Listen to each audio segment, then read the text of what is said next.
Hello बच्चों, welcome back to my channel. कैसे हैं आप सब लोग। आप लोग की फाइनेंशियल मैनेजमेंट की क्लासेस चल रही थी जिसमें हम लोगों ने पढ़ा था कि कैपिटल स्ट्रक्चर क्या होता है। आज की वीडियो से हम नया टॉपिक स्टार्ट कर रहे हैं जिसमें हम लोग पढ़ेंगे कि लीवरेज क्या होता है, उत्तोलक क्या होता है। तो इसमें आपकी थ्योरी भी रहेगी कि उत्तोलक क्या होता है, कितने टाइप्स का होता है, और साथ ही इसके न्यूमेरिकल क्वेश्चन भी मैं आप लोग को सॉल्व करवाऊंगी जिससे कि आपके आने वाले एग्जाम में आपके लिए हेल्पफुल रहे और आपको ये पता हो कि कैसे इसके न्यूमेरिकल क्वेश्चन भी सॉल्व किए जाते हैं। क्योंकि ये चैप्टर बहुत इंपॉर्टेंट है, इससे आपके न्यूमेरिकल क्वेश्चंस आते हैं, तो इसलिए जरूरी है कि आप इसको अच्छे से पढ़िए। तो शुरू करते हैं कि लेवरेज क्या होता है। लेकिन इसकी वीडियोस आपको प्रॉपर मिलती रहे इसके लिए चैनल को सब्सक्राइब जरूर से कर दीजिएगा। और किसी सब्जेक्ट पर आपको न्यूमेरिकल या फिर लेक्चर वीडियोस चाहिए होंगी तो उसका सब्जेक्ट का नेम मुझे कमेंट कर दीजिएगा। आइए शुरू करते हैं इसमें और देखते हैं कि उत्तोलक या फिर लीवरेज क्या होता है। तो सबसे पहले अगर हम बात करें लीवरेज में तो उसका मीनिंग आता है कि उत्तोलक से आशय क्या है, कि इसकी मीनिंग क्या होती है। तो अगर मीनिंग की बात करें तो यहाँ पर एक संस्था वित्तपूर्ति के लिए पूंजी की लागत या प्रत्याय के दृष्टिकोण से दो प्रकार की पूंजी का उपयोग करती है। यानी कि जो एक संस्था है, कोई भी ऑर्गेनाइजेशन होती है, तो uses two types of capital for financing from the point of view of cost of capital or return। यानी कि किसी भी ऑर्गेनाइजेशन को शुरू करने के लिए आपको क्या चाहिए होता है, हमें पूंजी चाहिए होती है। बिना पैसे के, बिना धन के आज के टाइम में कोई काम किया ही नहीं जा सकता। तो एक ऑर्गेनाइजेशन तो रन करना इम्पॉसिबल ही है। तो पूंजी बहुत ही इंपॉर्टेंट पार्ट रहते हैं इसका, होती है। तो उसको अक्वायर करने के लिए या उसको प्राप्त करने के दो टाइप्स होते हैं, दो तरह से प्रयोग कर सकती है। पहला होता है एक ऐसी पूंजी जिसको प्रत्याय दर स्थिर होती है, यानी कि one such capital on which the rate of return is constant.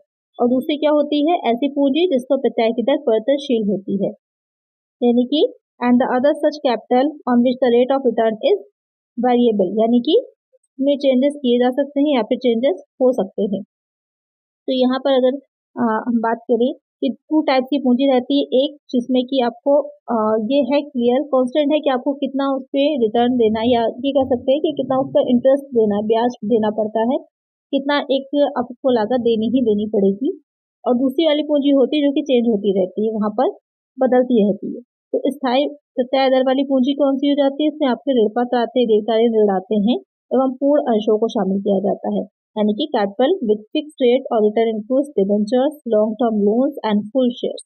उसके बाद जो दूसरी आती है जो परिवर्तनशील होती है, उसमें कौन सी आएगी, साधारण अंश एवं प्रतिधारित अंशों को सम्मिलित किया जाता है। अब यहाँ पर जो पूर्ण अंश की बात की गई है वो प्रेफरेंस शेयर्स होते हैं आपके। तो यहाँ पर स्थिर अगर पूंजी की बात करें, हम फिक्स बेरिंग जो कैपिटल होती है उसकी अगर हम बात करें तो वहाँ पर आपके डिबेंचर्स मेनली आते हैं, दीर्घकालीन ऋण आता है, लोन आएगा, डेप्ट आएगा और प्रेफरेंस शेयर्स आते हैं।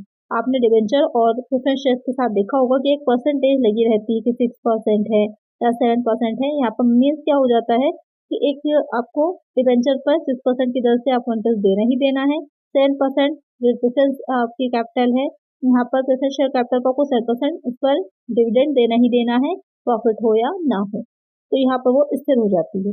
परिवर्तनशील वाली क्या होती है, जो आपके इक्विटी शेयर्स होते हैं कि अगर हो रहा है आपको लाभ तब तो आप दे रहे हैं, नहीं हो रहा तो वहां पर आप उसको लाभांश वितरित डिविडेंड को डिस्ट्रीब्यूट नहीं करेंगे, या फिर जो रिटेन अर्निंग होती है उसको करेंगे, अगर लाभ हो रहा है, अगर नहीं हो रहा तो नहीं करेंगे। तो यहाँ पर दो टाइप्स की रहती है, टू टाइप्स की होती है।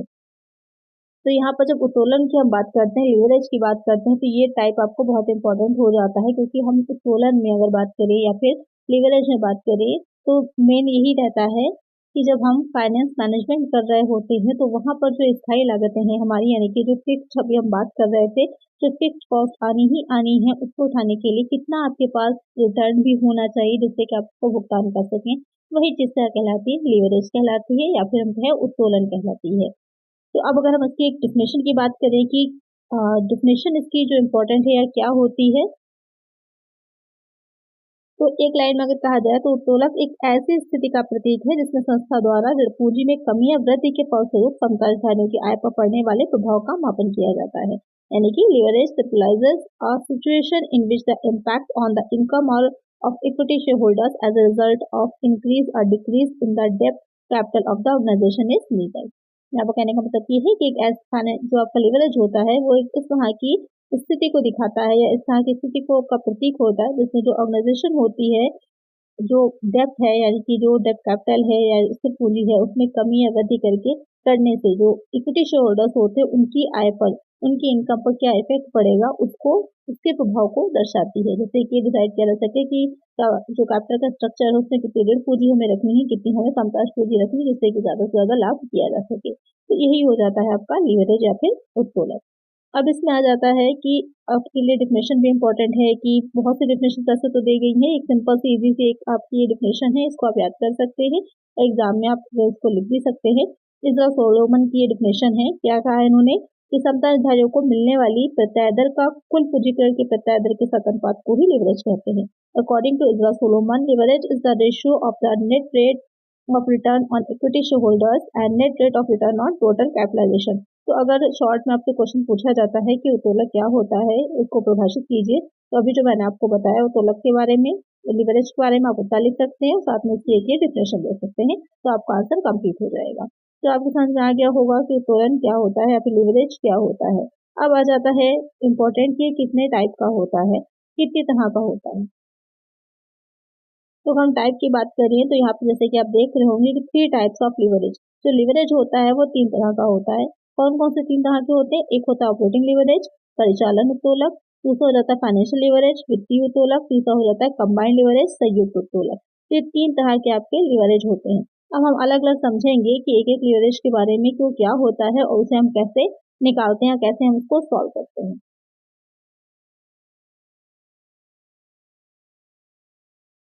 सबसे पहले आ जाता है यहाँ पर आपका परिचालन उत्तोलक यानी कि ऑपरेटिंग लिवरेज।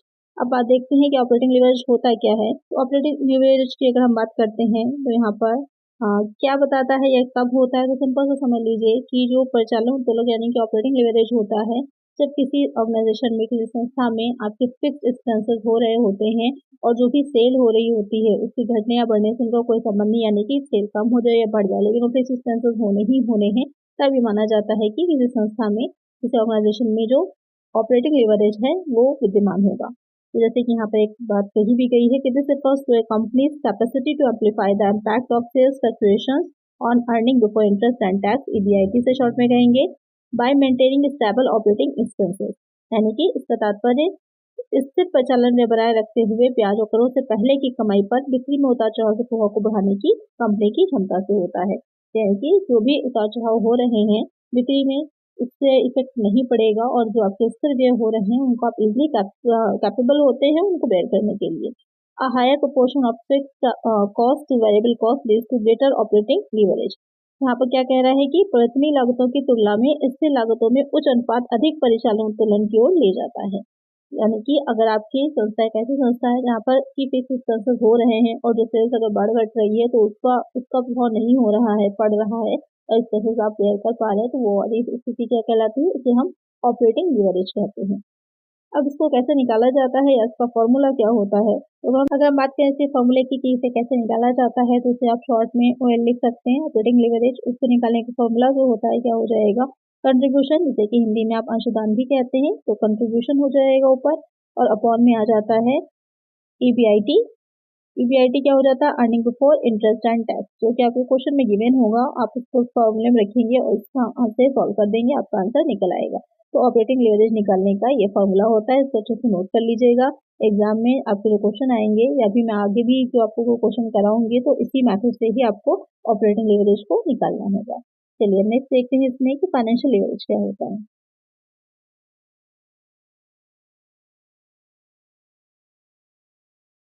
क्या हो जाएगा फाइनेंशियल लिवरेज, जैसे कि आप देख रहे होंगे, फाइनेंशियल लिवरेज जो है वित्तीय उत्तोलक की हम बात कर रहे हैं, यानी कि इसमें आपका दिस इन्वॉल्व्स यूजिंग डेब्ट financing to increase the potential return on equity but also amplifies the risk of financial distress.